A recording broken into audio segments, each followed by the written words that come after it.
Hi hello welcome to Telugu one. నేను మీ anchor Sarath. ఇవాళ మనతో పాటు అనిల్ విశ్వనాథ్ గారు ఉన్నారు. అండ్ పొలిమేర 2 ఇలా మంచి మంచి సక్సెస్ఫుల్ సినిమాతో ఆయనకంటూ ఒక కెరీర్ ఎస్టాబ్లిష్ చేసుకుంటూ అలానే మంచి మంచి సినిమాలకి తన మంచి కథల్ని కూడా అందిస్తున్నారు. And 12A railway colony November 21న థియేటర్స్లోకి రాబోతుంది.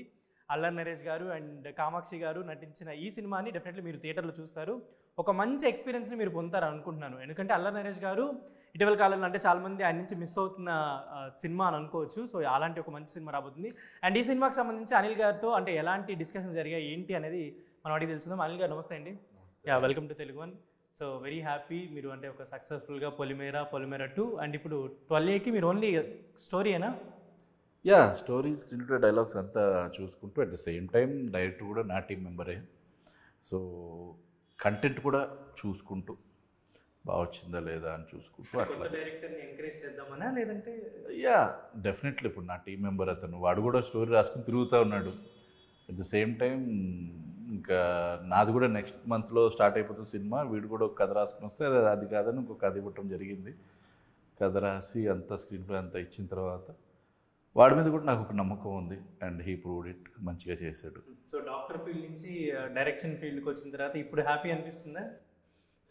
ఒకటండి, మనకి నచ్చిన పని చేసేటప్పుడు అది ఎంత కష్టంగా ఉన్నా కానీ మనం ఇష్టంగానే చేస్తాం, అది హ్యాపీగానే ఉంటుంది.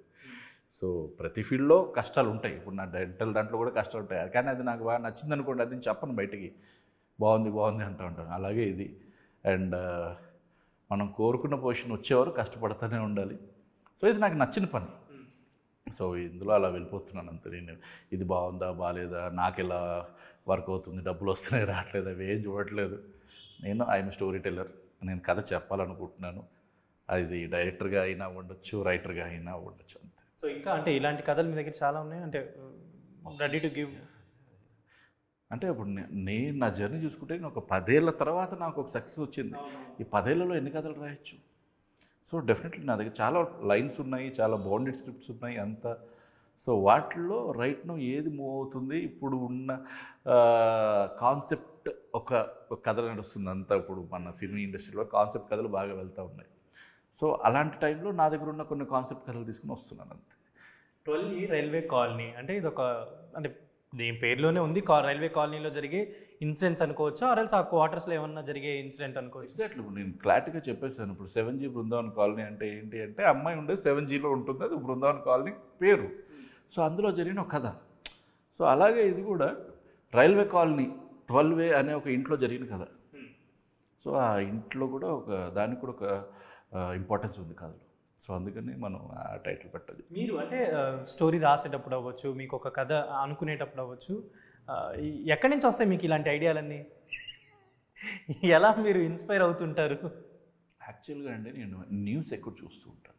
క్రైమ్ స్టోరీస్ ఎక్కువ చూస్తారు? క్రైమ్ స్టోరీస్ అనే కాదు, ఇప్పుడు మొన్న వార్ జరిగింది, పాకిస్తాన్ ఏం చేస్తుంది, మన మధ్యలో ట్రంప్ వచ్చి ఏం మాట్లాడాడు, ఇట్లాంటివితో పాటు ఇంట్రెస్టింగ్ థింగ్స్ కూడా నేను ఎక్కువ న్యూస్ ఇప్పుడు కాంటెంపరీగా ఏమేమి జరుగుతున్నాయి పక్క దేశాల్లో, పక్క రాష్ట్రాల్లో ఏం జరుగుతున్నాయి, అన్నిటిని కూడా నేను ఎక్కువ చూస్తూ ఉంటాను. చూసి అందులో నాకు ఏదైనా పాయింట్ నచ్చితే అది తీసుకుని అందరికీ అర్థమయ్యేలాగా నేను అది ఒక కథలాగా చెప్పాలనుకుంటాను. సో అలాగే పుట్టిన కథ కూడా ఇదే. ఇది కూడా మన మధ్యలో నుంచి పుట్టిన కథే. 12A రైల్వే కాలనీ ఇది ఒక దగ్గర జరిగిన కథ. It inspired from a true incident. అంటే లైన్ జరిగింది, దానికి నేను ముందు వెనక కొంచెం ఎగ్జైటింగ్గా ఫ్యాంటసైజ్ చేసి డ్రామటైజ్ చేసి. సో అల్లరి నరేష్ గారితో వెళ్ళాలనే చాయిస్ మీదేనా ఫస్ట్? ప్రొడ్యూసర్ గారిది నాది. డైరెక్ట్ చేసినప్పుడు ఆయన రియాక్షన్ ఏంటి? చాలా అసలు ప్రాపర్గా ఎగ్జైట్. సినిమా క్లైమాక్స్ వచ్చేసరికి డిఫరెంట్గా ఉంది. అండ్ ఆయన ఈ కథ ఒప్పుకోవటం ఇస్ కంప్లీట్లీ డిఫరెంట్ థింగ్. ఎందుకంటే ఇందులో మనకి కమర్షియల్ ఎలివేషన్స్ ఉండవు, ఏమీ ఉండవు, ఫైట్స్ ఉండవు, ఏదో అసలు ఫస్ట్ నేను నరేట్ చేసినప్పుడు సాంగ్స్ కూడా లేవు. డౌన్ ద లైన్ బీన్స్ వచ్చిన తర్వాత మంచి ఫుట్ ట్యాపింగ్ మ్యూజిక్ ఇచ్చాడు. ఇప్పుడు నిన్న ఒక సాంగ్ రిలీజ్ చేసాం మన ఒకటి, కన్ను వదిలి కాలను వదిలి అని. అది అసలు ఫస్ట్ ఏంటంటే ఒక మాంటేజ్గా వెళ్ళిపోవాల్సిన సాంగ్, కానీ మ్యూజిక్ని చూసి అంత మంచి మ్యూజిక్కి కొంచెం ఏమంటారు డ్యాన్స్ పెడితే బాగుంటుంది అనుకుని మళ్ళీ భాను మాస్టర్ కనిపించి దానికి కొరియోగ్రాఫ్ చేసాం. తర్వాత యాడ్ చేసిన సాంగ్స్ ఇవన్నీ యాడ్ చేయలేదు, కథలోనే ఉంటాయి.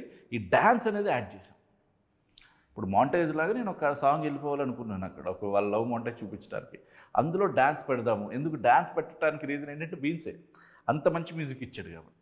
సో ఇప్పుడు ఇది స్టోరీ అంటే మీరు ది రైటర్ మీరే కాబట్టి డైలాగ్స్ అన్నీ ఎవ్రీథింగ్ మీరే చూసుకున్నారు కాబట్టి స్టోరీ చుట్టూ క్యారెక్టర్స్ తిరుగుతున్నాయా లేదంటే ఏదైనా క్యారెక్టర్ చుట్టూ స్టోరీ తిరుగుతుంటుందా ఇది? నేను ఎప్పుడు రాసినా కానీ కథలండి అసలు మీరు మామూలుగా గమనిస్తే ప్రతి క్యారెక్టర్ నేను చాలా పైవటల్గా రాస్తాను.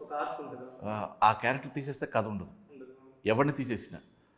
సో అట్లాంటి కథ ఇది కూడా. సో వాళ్ళ అన్ని క్యారెక్టర్స్ కలిసి ఒక డ్రామా క్రియేట్ అవుతుంది అక్కడ. ఆ డ్రామా ఎగ్జైటింగ్గా ఉంటుంది అంతే. ఇప్పుడు ఈ సినిమాలో నరేష్ గారు లేకపోయినా కానీ, ఇప్పుడు కామాక్షి లేకపోయినా కానీ, గెటప్ సీన్ లేకపోయినా కానీ, లేకపోతే ఇప్పుడు సినిమాలో మీరు చూసుంటే అనీష్ కుమార్ లేకపోయినా కానీ, జీవన్ లేకపోయినా కానీ, సాయి కుమార్ గారు లేకపోయినా కానీ ఈ సినిమా లేదు. ఈ ఆర్టిస్టులు అందరు మొత్తం స్క్రిప్ట్ అయ్యేటప్పుడే మీరు వీళ్ళైతే బాగుంటుంది అలా అనుకోలేదు. కథ అయిపోయిన తర్వాత కాస్టింగ్లోకి వచ్చి, సో ఫస్ట్ నేను సాయి కుమార్ గారికి ఫస్ట్ రావు రమేష్ గారు అనుకున్నాను. ఆ క్యారెక్టర్కి రావు రమేష్ గారు నరేట్ చేయటం, ఆయన డేట్స్ లేకపోవటం, దాని తర్వాత మళ్ళీ సాయి కుమార్ గారు ఇన్ అయ్యారు. అట్లాగా నేను ఇప్పుడు గెటప్ సీను, వైవా, హర్ష వీళ్ళందరూ కూడా నేను డిఫరెంట్గా అనుకుని లాస్ట్కి ఇక్కడికి రావడం జరిగింది అనమాట. అంటే their availability at the same time మళ్ళీ వాళ్ళ పర్ఫార్మర్స్ అయితేనే నేను ఒప్పుకున్నాను. సో అలా జరిగింది. సో పర్ఫార్మెన్స్ విషయంలో అసలు ఎక్కడ మీరు అంటే మంచిగా మీ రైటింగ్కి ఎలా ఉండాలో అలా ఉంటేనే తీసుకుంటారు. ఎగ్జాక్ట్లీ. ఏ డైరెక్టర్ అయినా కానీ అంతే ఉంటారండి. ఇప్పుడు వాళ్ళు పర్ఫామ్ చేయగలుగుతున్నారా లేదా అని చూస్తారు. సో 1-2 days సరిగ్గా పర్ఫామ్ చేయలేదనుకోండి, థర్డ్ డే ఆయనకే చెప్పేసి సార్ నేను వేరే వాళ్ళతో చేస్తాను సార్ అని చెప్పిన సందర్భాలు ఉన్నాయి చాలా వరకు. సో ఆ క్యారెక్టర్కి వాళ్ళు సెట్ అవుతున్నారు లేదో చూసుకోవాలి. సో కామాక్షి గారికి అంటే వరుసగా మంచి సినిమాలు, సక్సెస్ఫుల్ ఫిలిమ్స్. ఆవిడేంటి అంటే ఇలాంటి మళ్ళీ అంటే పొలిమేరా 2 ఈ కాంబినేషన్స్ అంతా అయిపోయిన తర్వాత ఒక 12A రైల్వే కాలనీ చేసినప్పుడు ఆవిడ రియాక్షన్ ఏంటంటే ఏం చెప్పారు మీకు స్టోరీ విన్న తర్వాత? అంటే ఏం లేదు, షీజ్ ఏమంటారు ఫ్యాబులస్ పర్ఫార్మర్. ఇప్పుడు సో అంత పర్ఫార్మెన్స్ ఉన్నప్పుడు, అది కూడా మనకి తెలిసిన వాళ్ళు అయినప్పుడు డెఫినెట్లీ నేను ఫస్టే అనుకున్నాను అనమాట.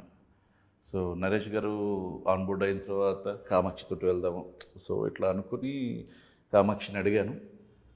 తను కథ వింటానని. అంటే నేను అడిగిన వెంటనే నరేష్ గారు ఉన్నారా టక్మని చేసేస్తాను కూడా కాకుండా, సో కథ వింటాను. కథ వినాల్సిందే అంటారా? తను అన్నీ అలాగే సెలెక్ట్ చేసుకుంటుంది. సో కథ చెప్పాను. కథ చెప్పిన తర్వాత తనది ఏంటంటే చాలా ఇంపార్టెంట్ రోల్ మెయిన్గా. నేను ఇంకా దాని గురించి మళ్ళీ కథ రివీల్ అయిపోతుంటుంది. సినిమా రిలీజ్ అయిన తర్వాత అది మాట్లాడుకోవచ్చు. సో కథ తనకి బాగా నచ్చిన తర్వాత డెఫినెట్లీ దానికి ఎలా వర్క్ చేయాలి ఏంటి, తను ఒక క్రిస్టియన్ గర్ల్ లాగా చేయాలి నేబర్లో. సో తన గురించి తను కొంచెం మేకోవర్స్ చేసుకుని అట్లాగా ప్రాపర్గా మంచిగా ప్రిపేర్ అయ్యారు. మీకు అంటే ఇప్పుడు ఈ స్టోరీ అంతా మీరే రాసుకున్నారు, మీరు దగ్గరుండి చూసుకున్నారు, డైలాగ్స్ అవ్వచ్చు, ప్రతిదీ అవ్వచ్చు, స్టోరీ ఆర్క్ అంటే మొత్తం మీరు డైరెక్షన్ చేసేటప్పుడు ఇప్పుడు మాకు జనరల్ ఏంటంటే ఇప్పుడు మెయిన్ పర్ఫార్మెన్సెస్ కొన్ని నచ్చుతాయి కొంతమంది. మీకు అంటే ఈ సినిమా మొత్తం మీద ఎవరి క్యారెక్టర్ చాలా బాగా డిజైన్ అయింది, వీళ్ళ పర్ఫార్మెన్స్ చాలా బాగుంటుంది అని అనిపించిన క్యారెక్టర్ ఏదైనా ఉందా? బేసికల్గా నా హీరో గారి క్యారెక్టర్ అదే. అసలు మొత్తం ఆయన ఫస్ట్ నుంచి ఎండ్ వరకు తీసుకుంటే చాలా ఎమోషన్స్ ఉంటాయి ఆయనకి. సో ఆయన క్యారెక్టర్ చాలా బాగా బ్లెండ్ అయింది. అట్ ది సేమ్ టైం నాకు హీరోయిన్ క్యారెక్టర్ కూడా ఒక ప్యూర్గా ఉంటుందన్నమాట. కంప్లీట్లీ ఏ కల్మషాలు లేకుండా అంత మంచి అమ్మాయి ఉంటుందా అన్న విధంగా మనం చూపిస్తూ ఉంటాం. అనీష్ కురివిలా గారు చాలా బాగా చేశారు. ఆయన ఒక డిఫరెంట్ రోల్ మీరు ఎక్స్పెక్ట్ చేయరు. అట్ ది సేమ్ టైం ఇంకా ప్రతి వాళ్ళు సాయి కుమార్ గారిది కావచ్చు, ఆయన అసలు స్టోరీని డ్రైవ్ చేస్తూ వెళ్తుంటే ఫస్ట్ నుంచి లాస్ట్ వరకు కథ ఏం జరిగిందని చెప్పుకుంటా. అట్లా ఎవ్రీబడి ప్రతి ఒక్కరి క్యారెక్టర్ నాకు బాగా నచ్చింది. And viva, Harsha character and వీళ్ళందరూ కూడా ఫస్ట్ టైం వాళ్ళు తెలంగాణ స్లాంగ్లో, అంటే ఫస్ట్ టైం అంటే నరేష్ గారు ఫస్ట్ టైం తెలంగాణ స్లాంగ్ చేస్తున్నారు. ఏమన్నా ఆయన టిప్స్ ఏమన్నా అలాంటి ఎలా మాట్లాడాలి ఏంటి ఇవన్నీ జాగ్రత్తలు ముందే మేము అంటే కొంచెం వర్క్షాప్ చేసాము. అందులో ఒక ట్యూటర్ని పెట్టుకుని తెలంగాణ స్లాంగ్ ఇక్కడే అంటే వరంగల్ స్లాంగ్ ఇంకోలాగా ఉంటుంది. సో నాకు కూడా అప్పుడే తెలిసింది. వరంగల్లో జరుగుతుంది, వరంగల్ రైల్వే కాలనీలో జరుగుతున్న కథ. తర్వాత సినిమా చూసిన తర్వాత అక్కడ ఉండాలంటే భయం వేస్తావు? దేనికి భయం? ఒక మంచి లవ్ స్టోరీ అని చెప్తున్నా. Love story okay. మీ సినిమా అనగానే ఇప్పుడు అనిల్ విశ్వనాథ్ ఫిల్మ్ అనగానే మనకి కామన్గా కనిపించింది అంటే నిమ్మకాయలు, పుర్రెలు, పూజలు, కుంకుమ, పసుపు ఎక్కువ కనిపిస్తున్నాయి. సో అది దానివల్ల ఏమన్నా ఎవరైనా భయం? ఈ సినిమాతో బ్రేక్ అవుతుంది. అవునా? ఈ సినిమాతో ఆ నిమ్మకాయలకి, పసుపుకి, కుంకుమకి కొంచెం బ్రేక్ ఇచ్చి. సో అయితే అదే మనం అనుకున్నట్టు పొలిమేరా 2 ఎక్కువ మీరు ఈ మ్యాజిక్, బ్లాక్ మ్యాజిక్, ఈ తాంత్రిక విద్యలు ఇలాంటి వాటికి మీరు ఎక్కువ పాపులర్ అయిపోయారేమో. అంటే ఎవరైనా ఫర్దర్గా ఇలాంటి వాటి మీద సినిమా తీస్తే అనిల్ గారు మాకు డౌట్ వచ్చింది అనే లెవెల్కి వెళ్ళిపోయారేమో అని అనిపిస్తుంది మీకు.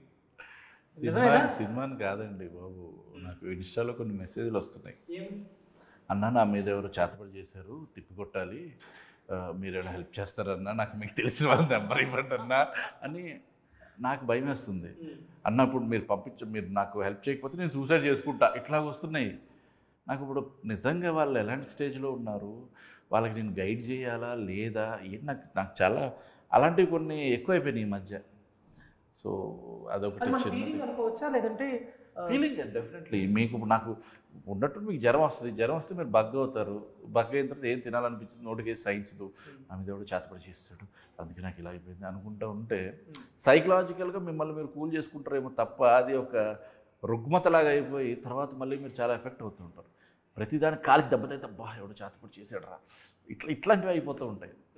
చేతబడి అనేది జనరల్ ఒక సినారియో తీసుకుంది. ఇప్పుడు జనరల్లీ ఎవరికైనా ఫీవర్ వచ్చింది, ఆర్ఎల్స్ ఏదైనా ఒక ఈవెంట్ అయింది, తర్వాత బాగా అంటే టైర్డ్ అయిపోయినా, నీరసం అయిపోయినా, నీకు దిష్టి తగిలిందని అంటారు. బాగా గ్రాండ్ పేరెంట్స్ అవ్వచ్చు, వీళ్ళందరూ ఏంటంటే దిష్టి తగిలిందని దిష్టి తీయడం లాంటిది ఒక ప్రాసెస్ అది ఫాలో అవుతున్నారు. నమ్మే వాళ్ళు నమ్ముతారు, నమ్మని వాళ్ళు నమ్మరు. బట్ మీరు తీయటం మీద కంప్లీట్లీ దానికి సైంటిఫిక్ ఎక్స్ప్లెనేషన్ ఉంది. చేతపడుకుందా ఇప్పుడు దిష్టి అనేది ఏంటి అంటే, ఇప్పుడు నలుగురిలో ఉన్నప్పుడు మనకి ప్రతి ఒక్కరికి ఒక ఎనర్జీ ఉంటుంది.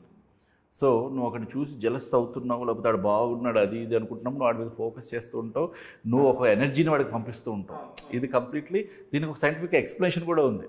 సో అప్పుడు అది మన దగ్గరకు వచ్చి మన చుట్టూ ఆరాలాగా తయారయ్యి మనకి చిన్నగా హెడ్ఏక్ రావడం అట్లాంటి స్టార్ట్ అవుతుంది. తలనొప్పిగా ఉంది అంటే అరే నీకు ఎవరు దిష్టి పెట్టాడరా ఇట్లా అని.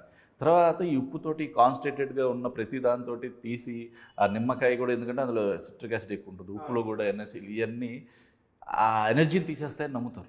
సైంటిఫిక్ రీజన్ ఇది. ఇప్పుడు దిష్టి అనేది నమ్ముతారు, చేతపడి అలా కాదు కదా. ఇప్పుడు చేతపడి మీరు ప్రూవ్ అంటే సైంటిఫిక్గా చెప్పడానికి ట్రై చేయండి. నేను చెప్పలేకపోయాను అంతే.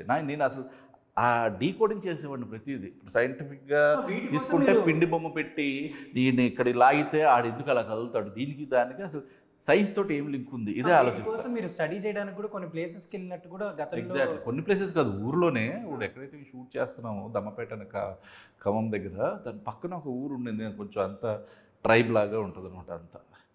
సో అక్కడ ఎక్కువ ఊరంతా చేస్తుంది సంథింగ్ అట్లాంటి ఏదో అనేవాళ్ళు.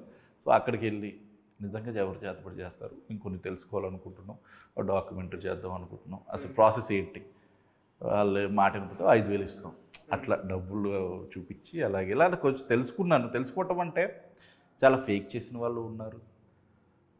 అప్పుడు కొంతమంది ఉంటారు కదా, నాకే తెలుసు నేనే చెప్తా అట్లా ఇట్లా అనే వాళ్ళు కొంచెం కావాలని నేను భయపెడతా, ఎవరైనా నన్ను భయపెట్టడానికి చేసిన వాళ్ళు ఉన్నారు. సో కాకపోతే నాకు అందులో ఏది ఇంట్రెస్టింగ్ అనిపించింది అది తీసుకున్నాను. సో 12A రైల్వే కాలనీ అంటే మీరు స్క్రిప్ట్ అనుకున్నప్పటి నుంచి ఇప్పుడు మొత్తం ఎగ్జిక్యూట్ చేసిన తర్వాత వరకు కూడా మొత్తం ఫైనల్ అవుట్పుట్ చూసుకున్నారా?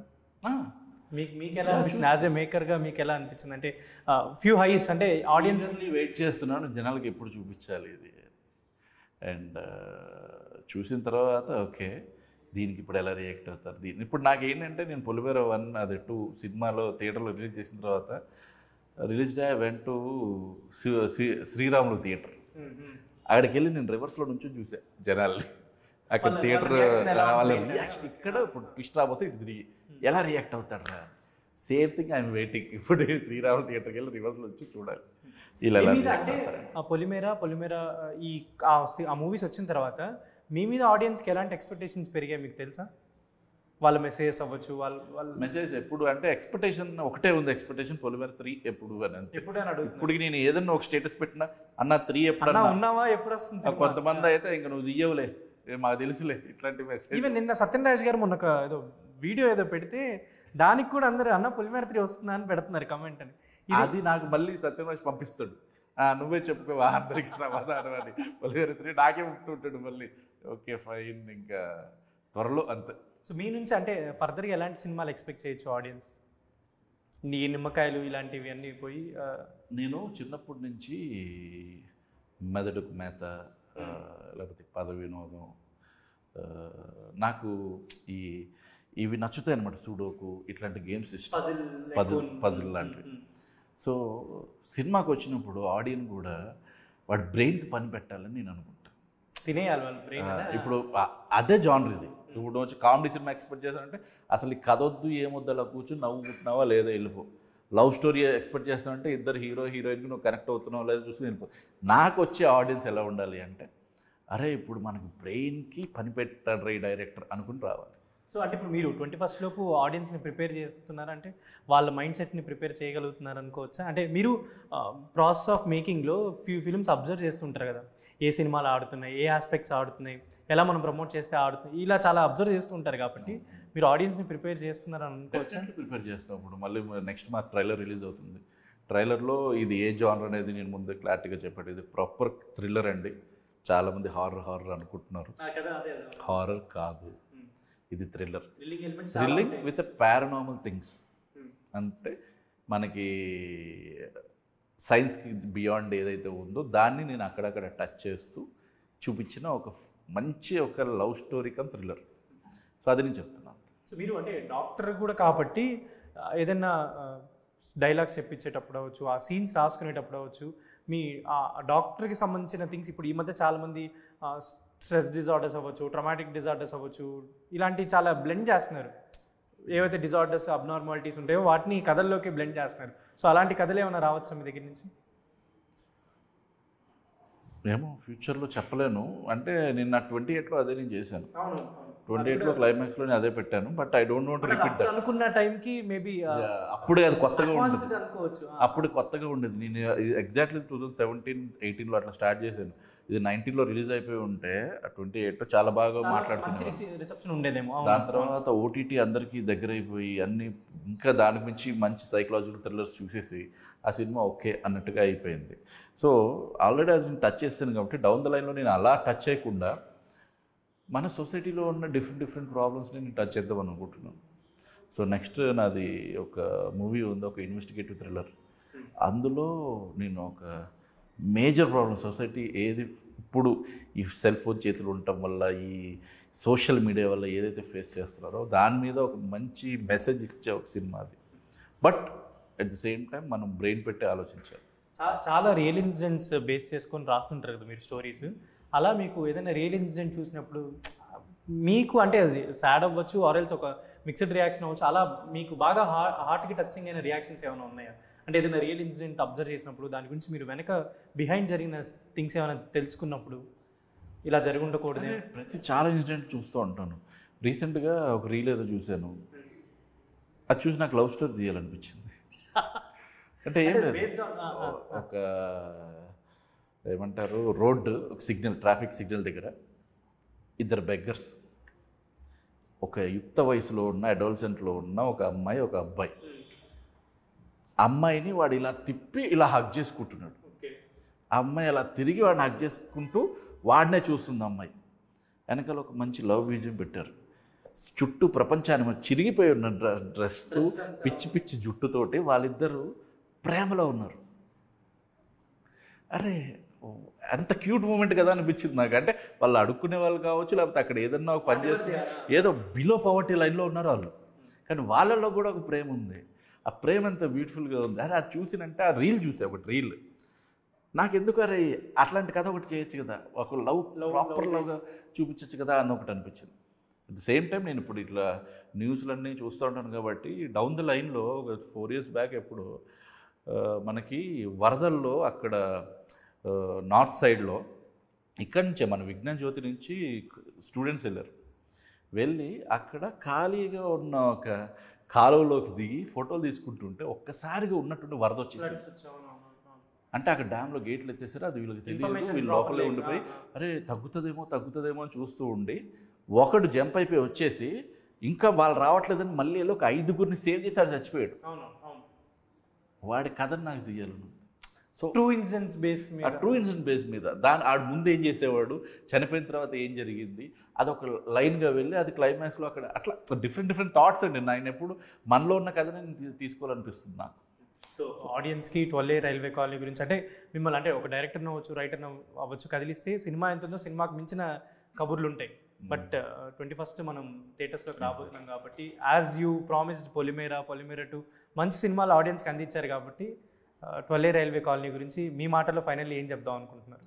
డెఫినెట్లీ అండి, మీరు కనుక కొత్త కొత్త కాన్సెప్ట్స్ గురించి వెయిట్ చేస్తున్న ఆడియన్ అయ్యి ఉంటే డెఫినెట్లీ ఈ 21st నవంబర్న రిలీజ్ అయ్యే 12A రైల్వే కాలనీ చూడండి. You will be not disappointed. ప్రాపర్గా చెప్పగలదు, ఎందుకంటే ఒక స్క్రీన్ ప్లే బేస్డ్ మూవీ. పొలిమేర 1, 2 ఎలా ఆదరించారో దీన్ని కూడా ఆదరించాలని కోరుకుంటున్నాను. థ్యాంక్ యూ అండి. 3 ఎప్పుడండి? Thank you. దిస్ ఇస్ చైరత్ signing off from Telugu one.